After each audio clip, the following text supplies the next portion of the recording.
Este podcast é produzido pelo Correio Brasiliense. E nos tribunais, com os advogados, quando a senhora está presidindo casos e a senhora já passou por situações de advogados terem uma postura machista com a senhora? Eu já passei por casos, eu acho que da própria parte, às vezes fazendo uma audiência, isso aí há muitos anos, né? Quando a gente entra ainda mais jovem, dá aquela mais a desconfiança por causa da idade, né? Então, no meu caso, eu não entrei tão jovem não, mas eu vejo essa narrativa e aí eu já experimentei. Às vezes, fazendo audiência, ao lado tem um promotor, um homem, e aí a parte que vai prestar um depoimento ou uma testemunha fala olhando para o promotor, como se a autoridade na sala dele fosse maior do que a minha, que estava presidindo o ato, né? E aí eu reforço a pergunta, né? E aí, uma vez o promotor falou, olha, quem vai decidir é ela. Por que você tá falando? Ele percebeu até o meu desconforto com a situação.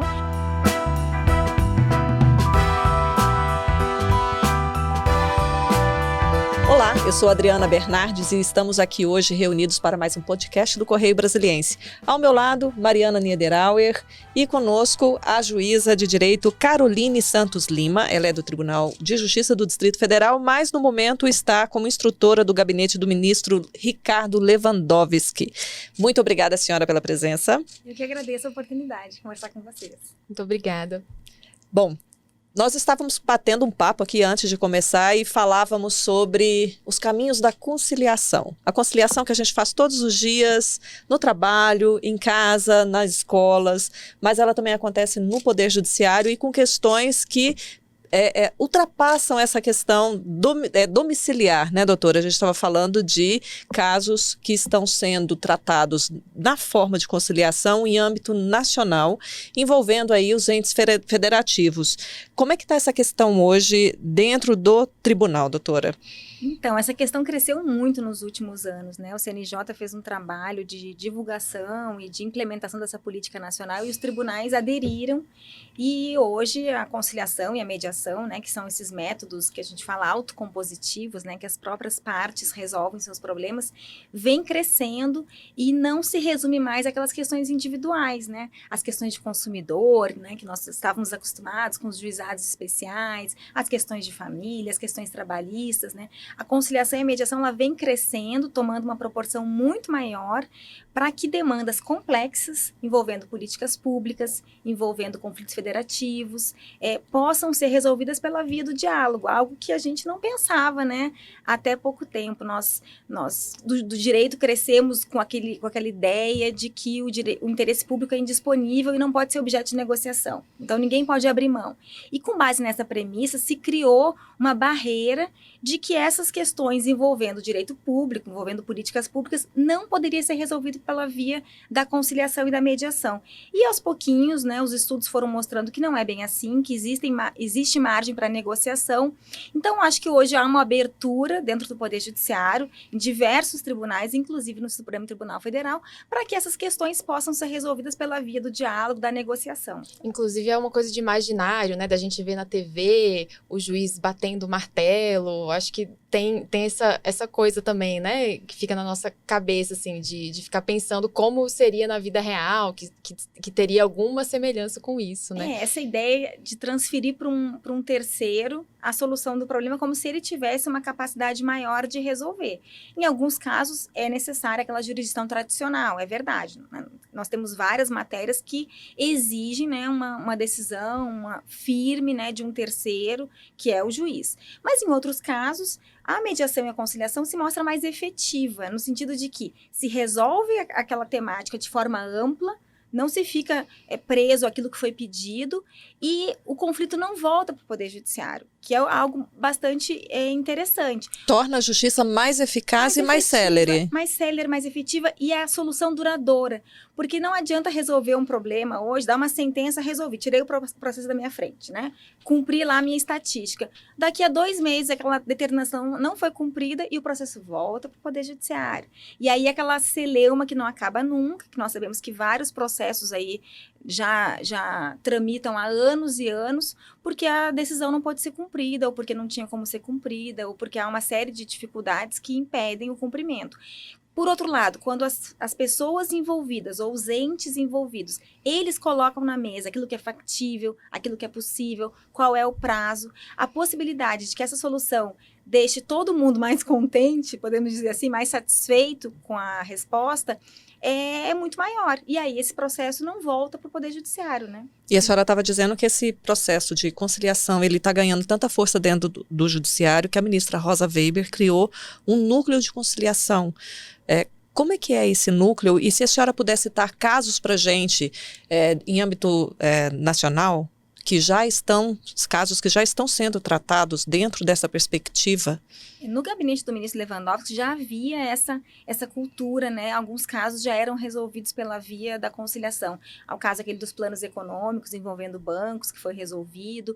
E esse viés do diálogo, ele foi se expandindo, né?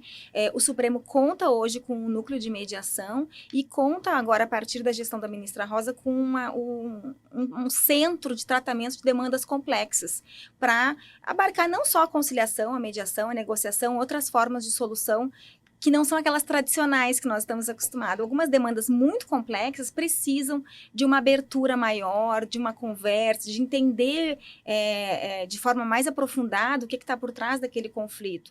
Às vezes o processo, ele é só a fachada, né? Quando se começa a conversar com as pessoas envolvidas, começar a entender, estudar melhor o caso, nós observamos que há uma série de questões que precisam ser equalizadas, que se não resolver o que está por trás, o processo não tem fim. O caso está dentro dessa perspectiva, né? Está sendo tratado dentro dessa perspectiva de conciliação. O que a senhora pode dizer para a gente desse caso? A gente sabe que muitas coisas a senhora não vai poder abrir para os nossos ouvintes, mas fala um pouquinho para a gente de como é que está essa questão. É um caso bem exemplar e vai servir, vem sendo divulgado aos poucos, o processo está em tramitação ainda, né?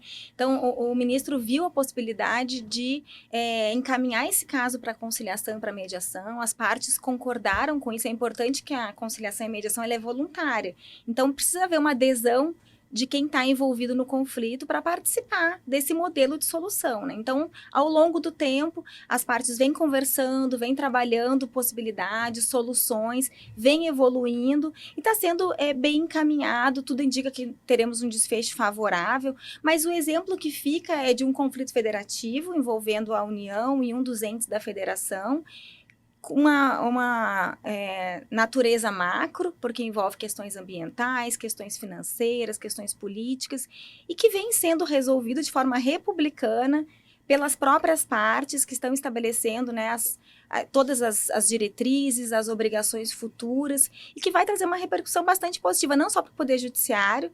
Eu acho que é uma pauta que aproxima o Poder Judiciário da população, que demonstra essa abertura para o diálogo, como também para a questão de fundo, né, para a questão ambiental, para o próprio diálogo, para a questão republicana, que é importante que seja fomentado, para que a gente viva numa harmonia, né, para que os entes, né, os estados tenham uma boa relação com a União, isso aí acaba retornando para a população. A senhora falou que é importante que todas as partes queiram participar da conciliação, né?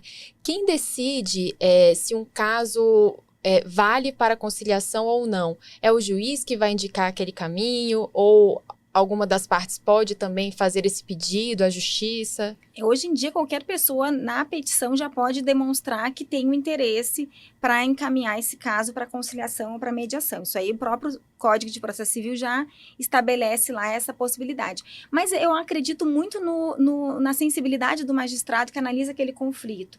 Porque olhando a narrativa das partes, conversando com as partes, de N maneiras, de maneira até informal, que se percebe essa possibilidade. Então, nesse caso, o ministro viu que havia ali uma abertura para uma tentativa de conciliação e encaminhou esse processo.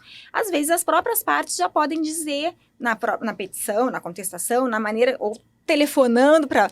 Eu acredito muito nessa abertura informal mesmo, no caminho, assim, não tão rígido como a gente acostumou a tratar o processo, né? Mas dizer, olha, eu acho que nesse caso aqui dá para tentar uma conversa, ligando, conversando, mandando um e-mail...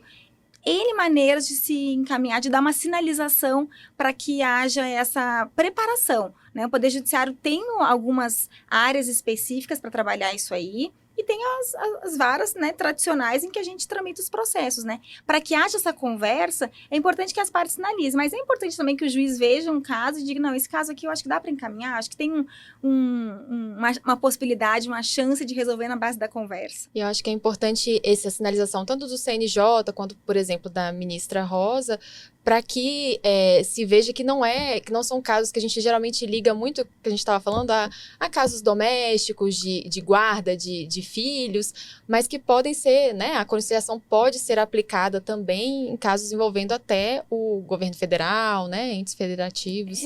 Quando a gente faz formação em área de mediação, o que nos é dito é que quase todos os casos podem ser resolvidos, né, e aí os exemplos são assim, exemplos de guerra, exemplos, né, conflitos internacionais e tudo, e a gente sempre fica desconfiado, mas eu acho que na prática é só lá a passagem aérea que deu problema, não sei o quê. E aí a gente vai vendo que dá para resolver muita coisa. Dá para resolver quase tudo, na verdade, né? O Supremo tem encaminhado para essa área de conciliação do STF diversas temáticas que até então não se pensava em resolver isso conversando, ouvindo, né? Que normalmente a gente acompanhava lá na TV Justiça por meio da sessão do plenário, né? Então, eu acho que é uma fase de transformação, é uma fase de abertura para o diálogo, uma fase de olhar o processo com outros olhos. A senhora poderia citar, a senhora conseguiria citar um caso emblemático que foi resolvido no Supremo por meio da conciliação e em seguida falar para a gente o que vem aí de grandes questões nacionais, que nós temos muitas, algumas que já chegaram para esse caminho de solução por meio do diálogo?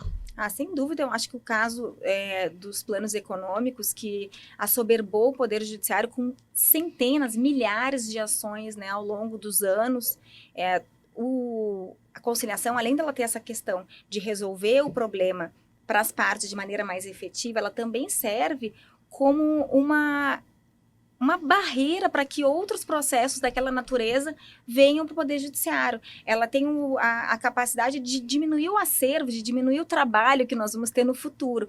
Então, esse caso dos planos econômicos é um caso já mais antigo, mas que ainda hoje ele surte efeitos, porque são demandas que chegariam normalmente ao Poder Judiciário e que não vão chegar porque já foi feito um acordo lá atrás que já se resolveu qual era a solução para aquele caso. Então, se a pessoa tivesse uma demanda que fosse relativa àquilo lá, já tinha uma decisão, todo mundo já sabia o que fazer para resolver a questão. Exatamente. Não chegava ao Poder Judiciário mais um processo a respeito daquilo. E aí, como eu falei, essa solução autocompositiva, ela já existe há muitos anos para diversas matérias, mas para essas questões maiores, né, no âmbito do próprio Supremo Tribunal Federal, ela é mais recente. Hoje já se trabalha conciliação e mediação até em controle de constitucionalidade, que se falasse isso há um tempo atrás ia soar como uma coisa absurda, fora de qualquer manual de direito constitucional. Então, a gente está em pleno processo de transformação em relação a isso. A questão das políticas públicas mesmo, que nós temos aqui no DF, uma série de questões envolvendo creche, escola, fornecimento de medicamentos, tudo isso aí é possível resolver na forma do acordo, né? Envolvendo quem está engajado naquela política pública, quem sofre as consequências da falta daquela política pública, associações de pessoas envolvidas no tema, trazer todo mundo para a mesa de negociação, é perfeitamente possível se fazer isso. E hoje tem um avanço tecnológico que ajuda nesse processo também, né? De unir mais, enfim, de estreitar as barreiras, pelo menos da conversa, né? Vocês têm usado muito no judiciário? Sim, acho que a pandemia vai deixar alguns frutos positivos. Pelo menos isso eu acho que para o Poder Judiciário vai ficar de saldo positivo. Já se fazia audiência por videoconferência, né, há algum tempo, mas não com esse volume, com essa capilaridade que se faz hoje.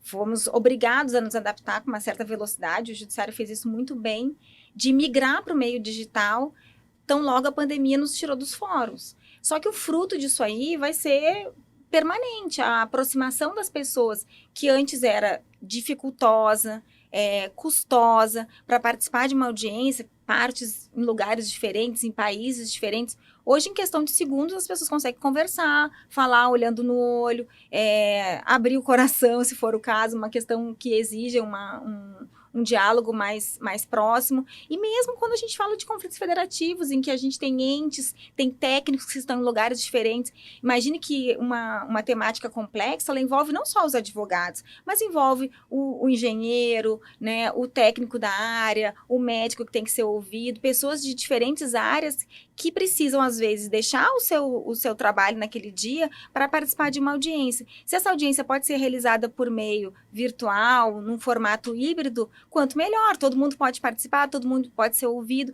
Então, a chance de que aquela solução seja realmente a solução boa, a solução eficaz, a solução eficiente é muito maior.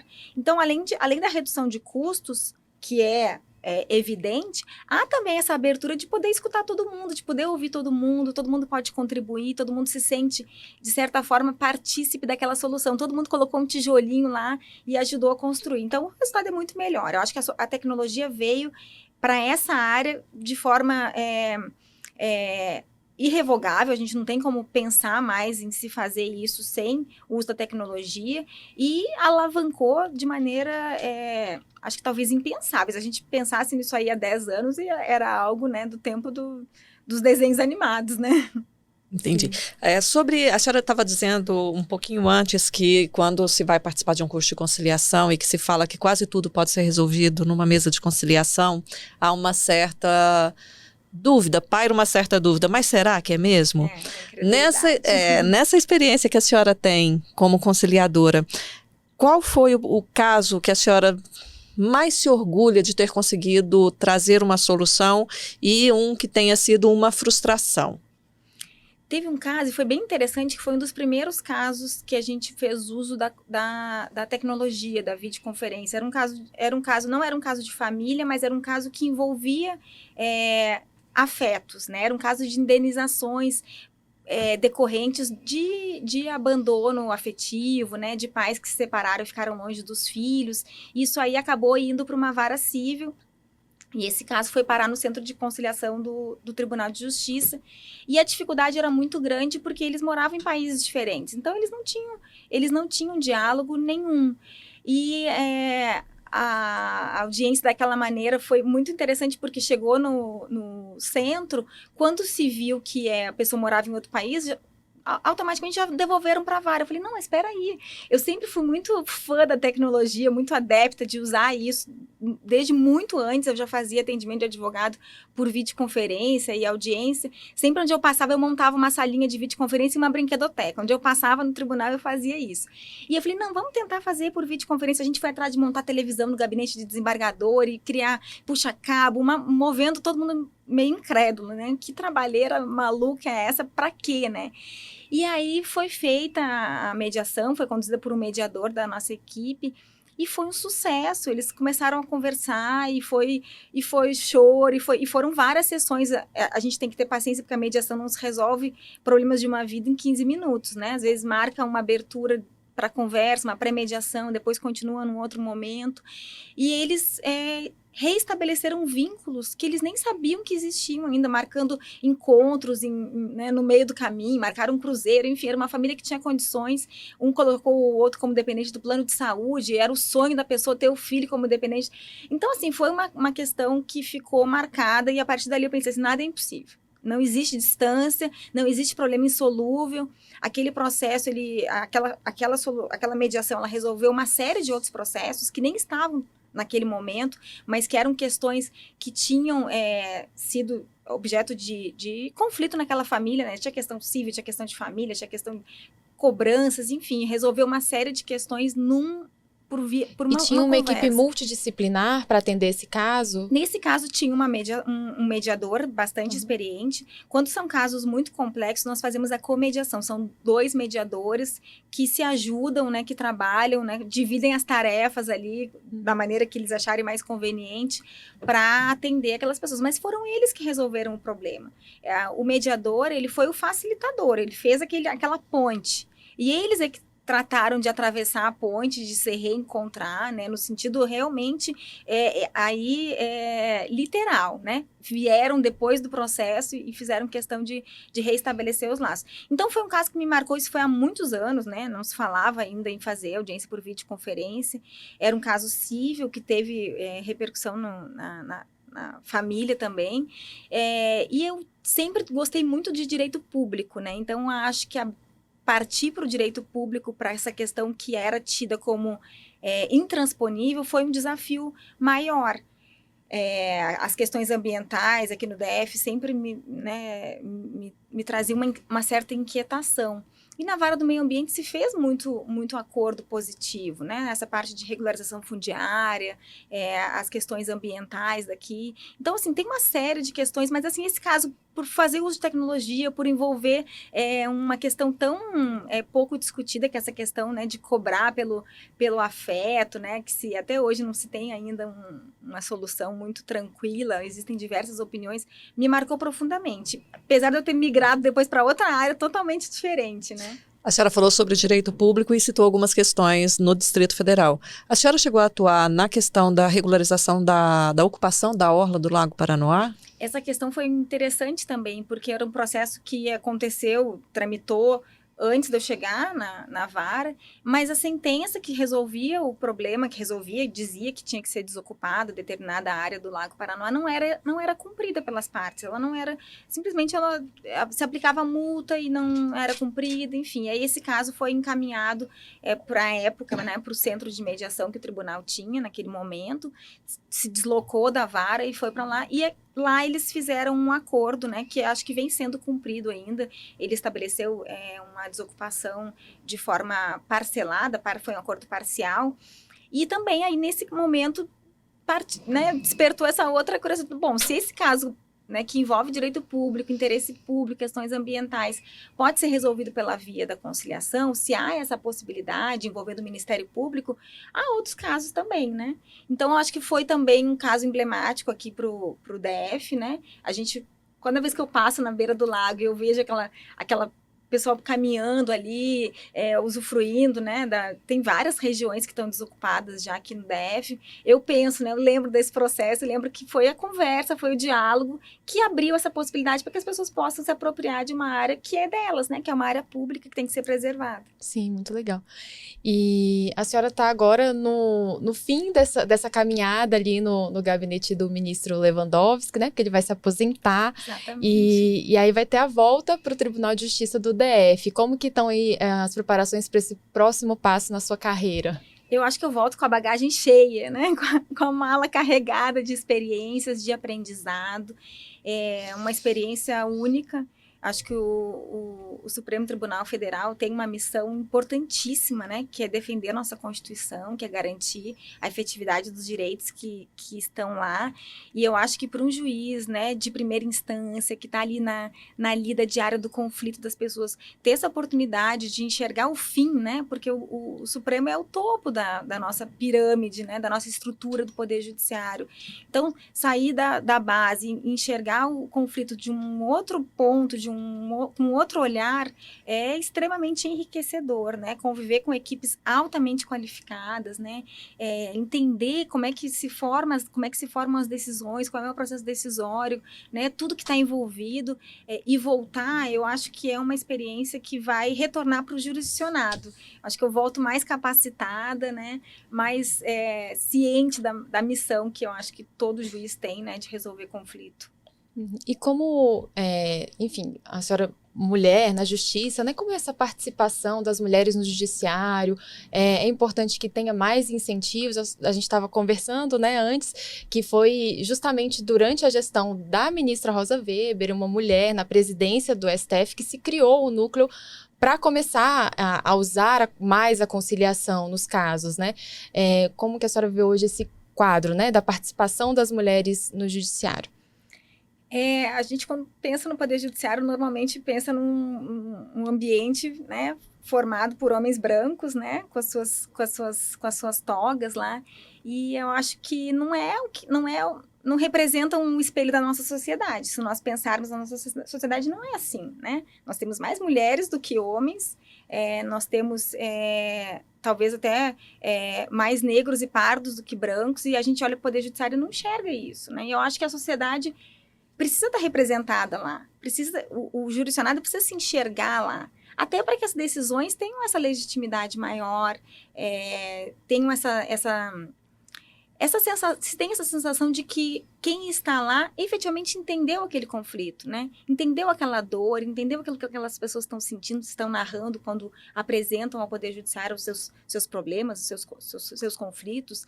Então, é um processo lento, né? Gradual, nós entendemos são passos que nós temos que dar, mas se nós formos nesse andar da carruagem natural, obviamente as mulheres vão começar a ocupar mais espaço, porque esse é um modelo, né, que a gente vem rompendo barreiras a cada dia, né?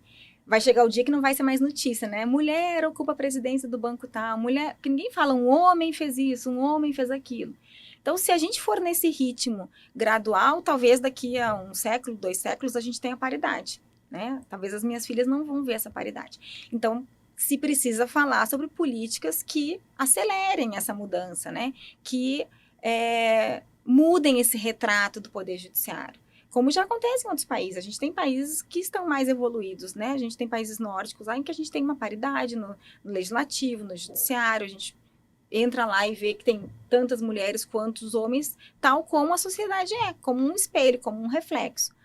Então, se precisa falar sobre isso, né? Se precisa debater essa temática. Não é possível que a gente ache normal que haja 1, 2 mulheres numa corte superior, ou que a gente tenha pouquíssimos desembargadores ou tribunais, que eu fiquei sabendo recentemente que não tinha nem banheiro feminino, porque não tinha mulher na segunda instância.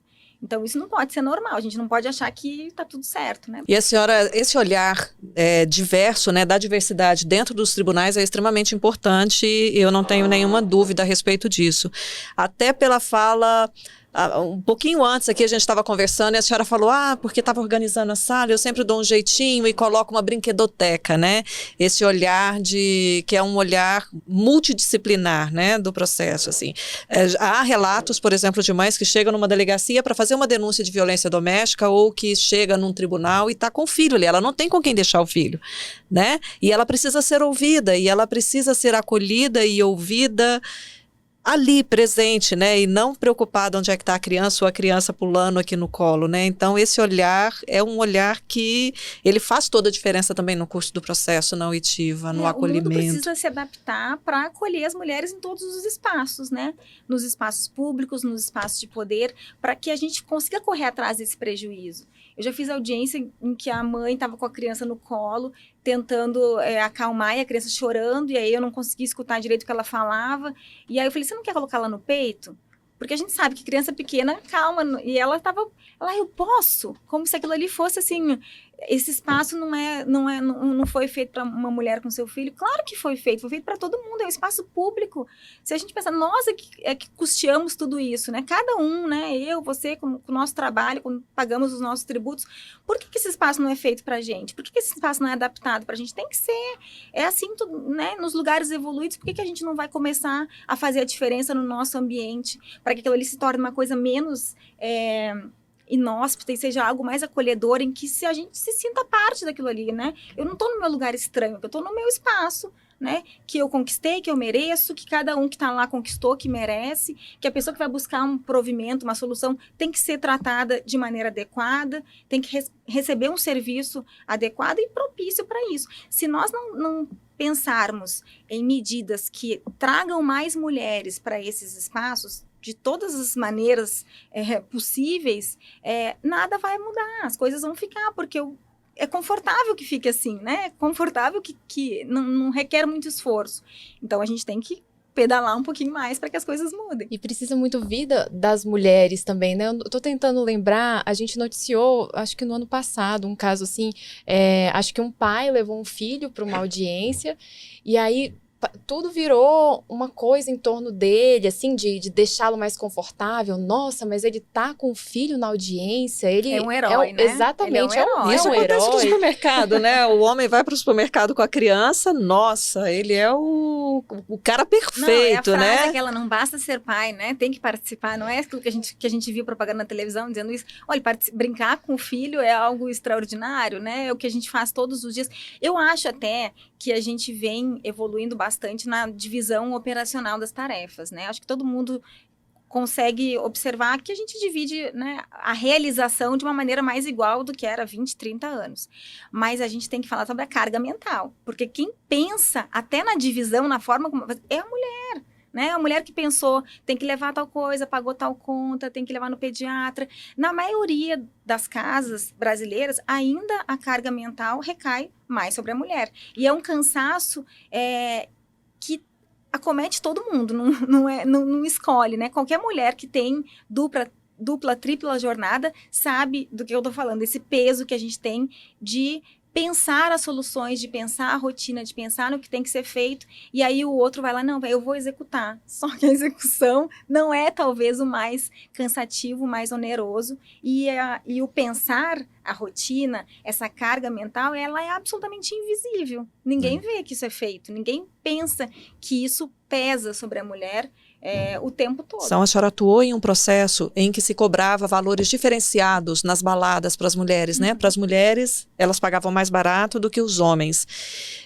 A senhora atuou numa questão como essa, para resolver essa questão. A senhora acredita que a presença fortemente masculina dentro dos tribunais, ela resulta num julgamento preconceituoso e machista em questões relacionadas a gênero, apesar de haver já uma legislação prevista de, olha, esses casos julga-se assim, esses casos age-se assado? O olhar é diferente, né? O olhar do homem sobre um conflito, ele não é igual ao olhar da mulher. Lógico que as leis são as mesmas, a técnica que vai ser aplicada pode ser exatamente a mesma, mas o olhar, a experiência, ela é diferente. Nós temos diferenças, não tem a menor dúvida em relação a isso, né? É até biológico.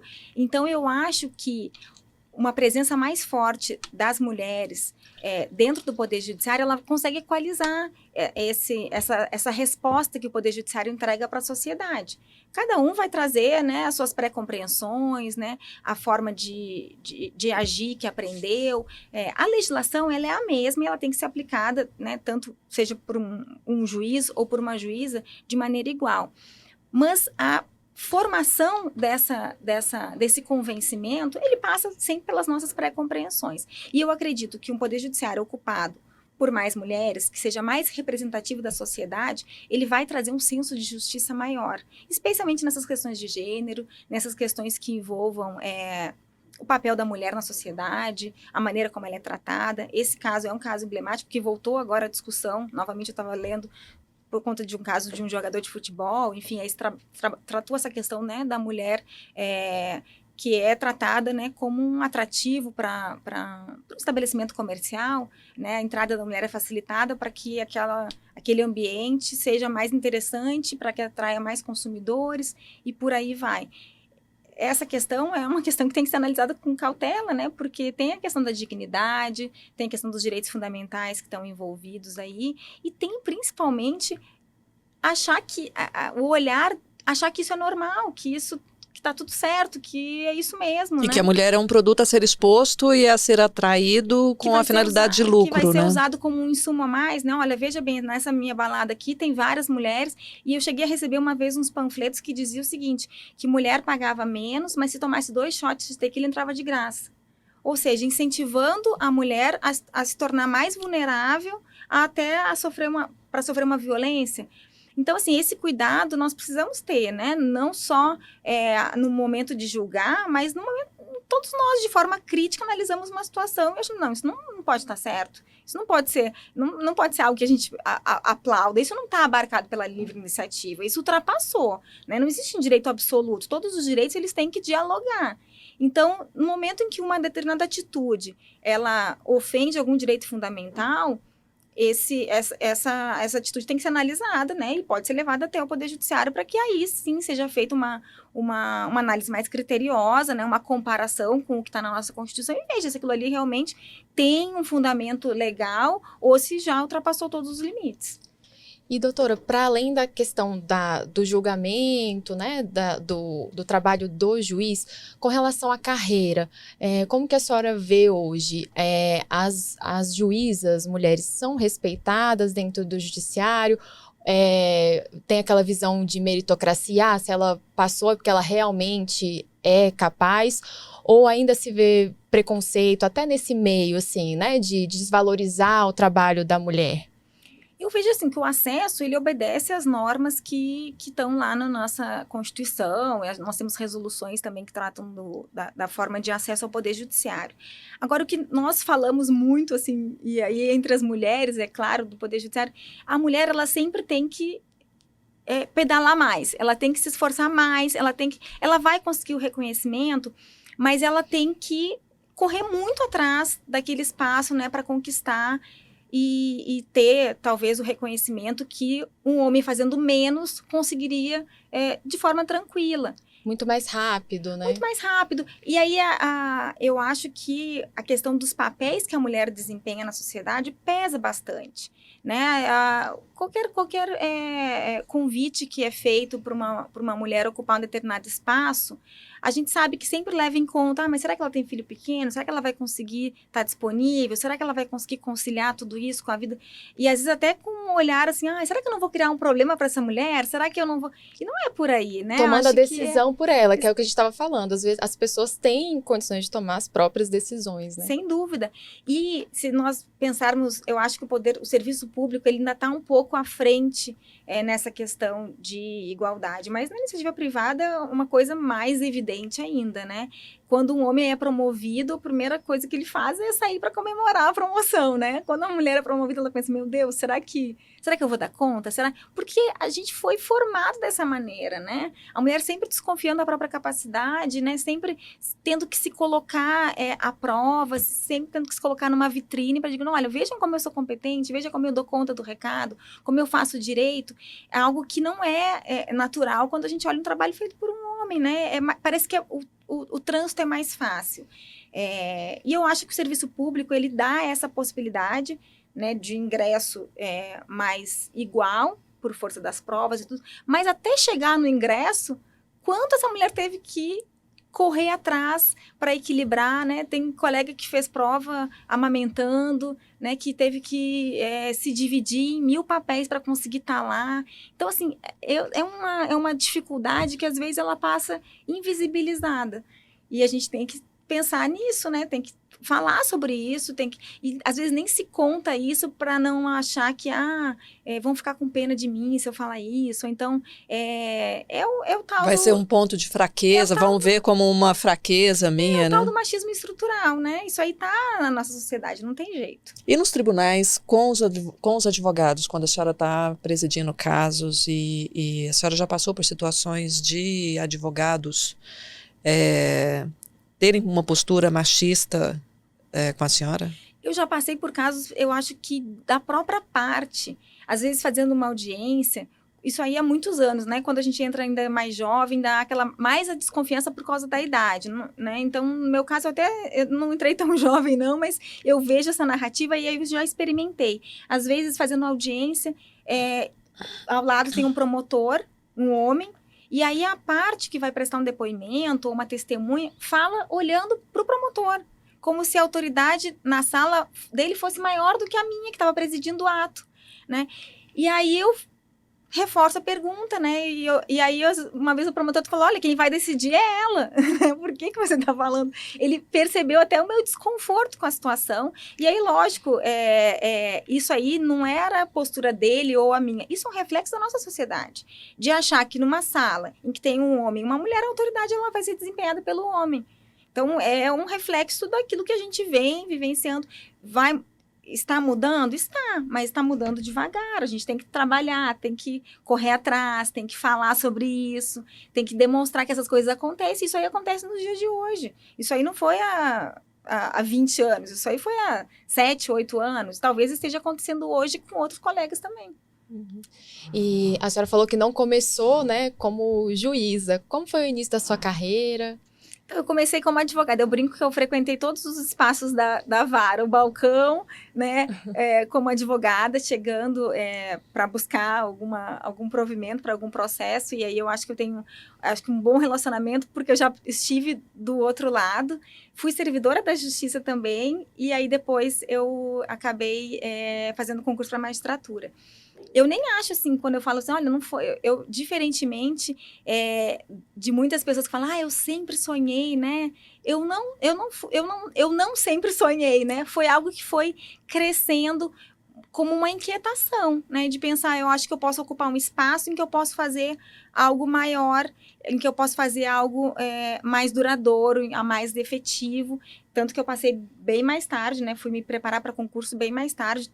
Tive uma longa caminhada, até brincava que eu cheguei aqui, eu já passei pelo Correio Brasileiro há muitos anos, há mais de 20 anos como advogada.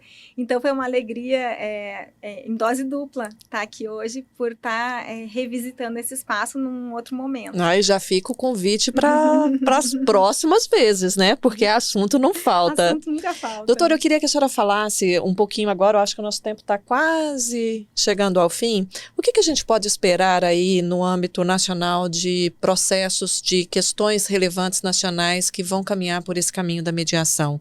A senhora citou o caso de Fernando de Noronha, que já está perto do desfecho. Quais outros casos estão correndo aí?